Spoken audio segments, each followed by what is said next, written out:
તો આજે આપણે રાધનપુરમાં એવા માણસોને ખોડવાના છે જે લોકો ચેલેન્જ આપવાના છે એના પ્રશ્નો એકદમ નોર્મલ હશે, સાદા હશે, જે સામાન્ય માણસ હોય, જે સામાન્ય નાગરિક હોય ઇન્ડિયાનો, એને જ એ પ્રશ્નોના જવાબ ઓલમોસ્ટ આવડતા હોય છે. આપણે જઈને જોઈએ છે લોકોને પ્રશ્નોના જવાબ આવડે છે કે નહીં. 3 પ્રશ્નોના જવાબ આપશો તો પૈસા મળે, ના આવડે તો કોઈ નહીં, એવું ફરક પડે. નોર્મલ પ્રશ્નો છે. આપણા ભારત દેશના વડાપ્રધાનનું નામ શું છે? પૂરું નામ કહેવાનું છે, અડધું નહીં. પૂરું? હા. નરેન્દ્રભાઈ મોદી. આખું નહીં આવડતું? બીજો પ્રશ્ન પૂછું. ભારત દેશની રાજધાનીનું નામ શું છે? દિલ્હી. ન્યૂ દિલ્હી. ચલો એ સાચું. હવે છેલ્લો પ્રશ્ન છે. આપણા દેશના જે રાષ્ટ્રગીત છે એના રચયિતા કોણ છે? એનું નામ શું છે? નરસિંહ મહેતા.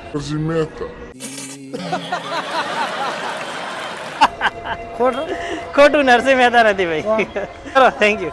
ફાઇનલી હું આવી ગયો છું રાધનપુરના બસ સ્ટેન્ડમાં, જ્યાં સૌથી વધારે એવા લોકો હોય છે કે જેમને ખાસ પૈસાની જરૂર હોય છે. તો આપણે ત્યાં લોકોનો જોડે જઈને ખાસ કરીને એમને 3 પ્રશ્નો પૂછીશું.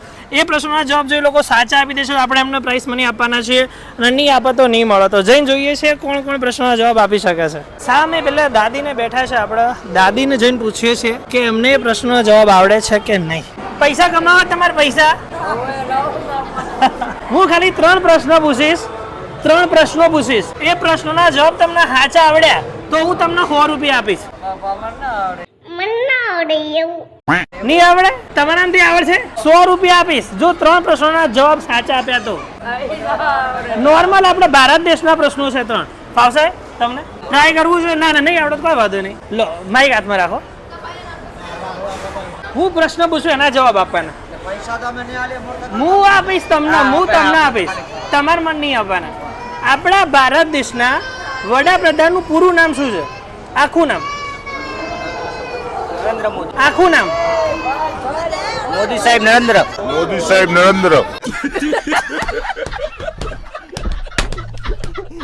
ના ખોટું. બીજો પ્રશ્ન. ભારત દેશનું જે રાષ્ટ્રગીત છે એના રચયિતા કોણ છે? એ કોણે લખ્યું છે?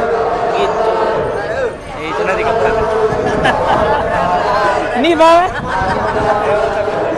દિલ્હી આપણે બસ સ્ટેન્ડમાં ઊભા હોય ને તો કોઈ પણ જગ્યાએથી માગવાવાળા આપણી જોડે આવે કે પૈસા આપો. આજે હું માગવાવાળાને બસ સ્ટેન્ડમાં ખોડું છું પણ મને માગવાવાળા નહીં ચડતા. બોલો. ઘણી બધી જગ્યાએ જ્યાં પછી મને કોઈ એવો માણસ મળ્યો નથી કે જેને પૈસાની ખાસ જરૂર હોય.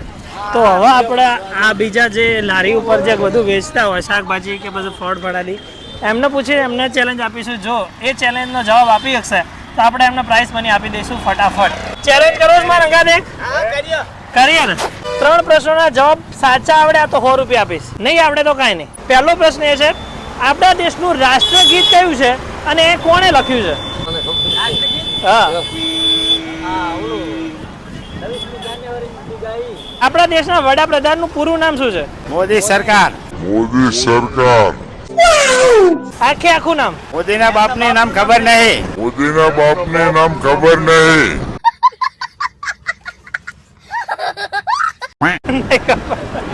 ત્રીજો પ્રશ્ન પૂછું. આપણા દેશની રાજધાની કઈ છે? દિલ્હી. ન્યૂ દિલ્હી. ગાંધીનગર ગુજરાતની છે. ચાલો એક આવડ્યો. મમ્મી દાદી બેઠા છે, આપણે એમને સવાલ કરીએ. દાદી 3 પ્રશ્નો પૂછું છું, એનો જવાબ સાચો આવડશે ને તો 100 રૂપિયા આપીશ. આવડશે? જવાબ આપશો? 3 પ્રશ્નોના જવાબ સાચા આવડશે ને તો 100 રૂપિયા આપીશ. અભી હાલ લો માઈક. કઈ નહીં આવડે? હું પ્રશ્ન પૂછું, કદાચ આવડે તો કહેજો.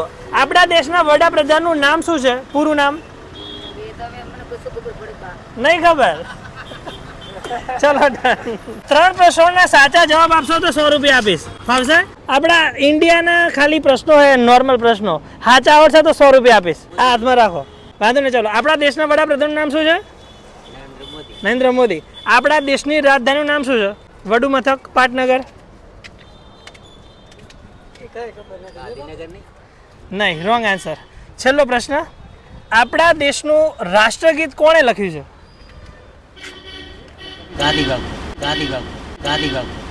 પૈસા કમાવા તમારા લોકો?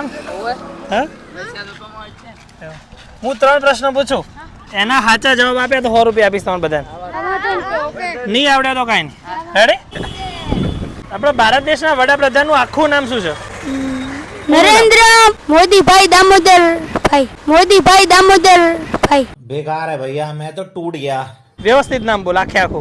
એટલે દામોદર ભાઈ તો હે ને હા એ વાત પાકી, પણ નરેન્દ્ર દામોદર દાસ મોદી એક સાચો પડે, બરાબર. હા બીજો પ્રશ્ન, બોલો. આપણા દેશની રાજધાની કઈ છે? દિલ્હી. આપણા દેશનું જે રાષ્ટ્રગીત છે કયું છે ને કોણે લખ્યું છે?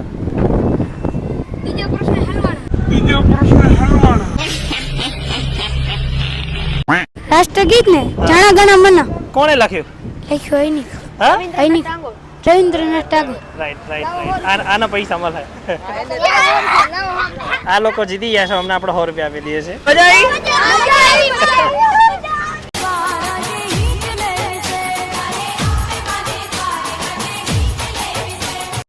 ટેડિયાઓ જીતી ગયા છે.